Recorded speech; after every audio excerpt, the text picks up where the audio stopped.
To me, it's always been about the journey rather than the goal. And I suppose if I'm really honest, you know, I didn't shoot high enough, probably could have, should have, but no regrets now. Everyone picks their route in life, and in my case, I was bloody lucky to be in the eras that I was, and just a great period of motorsport from the sort of early 60s through to the mid 80s and 90s. I'll have to sit there and remember the good times. That was for winning the Gold Star, and that one was the Lady Wigram Trophy race. And that was a Denny Holm trophy. That's a solid silver McLaren there. That's awesome. I don't know what that trophy is doing now. That was first New Zealander at the Grand Prix. You got to keep these cups, the big ones, you hold them for a year and looked after them and treasured them. But after someone lost the Jim Clark trophy, which was a wonderful bronze trophy on a stone from Jim Clark's farm, I think people started to say, look, these are too valuable to let these guys keep them.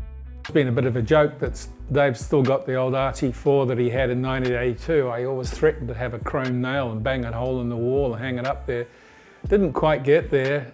Here it is sitting in the empty shed at Hampton. I'm not threatening to get back in it, but I am having to threaten to tidy it up. Dick Bennett's in England gave me a big hurry up about 6 weeks ago and said, you're going to do something with the RT4, mate. And so this is me having a look at it. If we can make it a runner and just make it even do a couple of laps at a lunchtime thing, that'd be neat. But we've got to do a few things first to see if it's worthwhile. There's a couple of meetings in January and we better get onto it if we're going to get it in any form.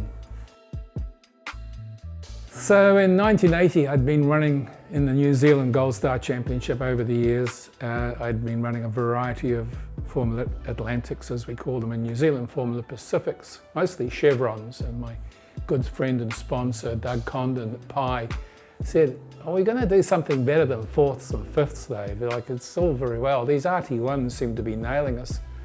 That was a particular route of the time. So I went over mid-year 1980 to talk to Dick about it. He said, before we go down the RT1 route, Rob Wilson is in Formula 3 with a thing called an RT3, and it's the new car, and we should go and look at it. So we did that, we looked at it.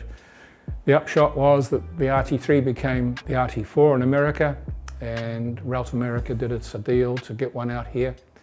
And then we had two very, very good seasons with this car. First year we won the Formula Mondial, which was the FIA South Pacific Championship with it. And the last year, 82, some memorable races with Roberto Moreno, managed to win one at Manfield, and some other very good meetings at Wigram and Invercargill. So it's a car that's very close to my heart. It hasn't done an awful lot of mileage. After that, sent it to the States for a bit of a holiday to see if it could sell. Didn't sell, came back, and it's basically sat in storage since then.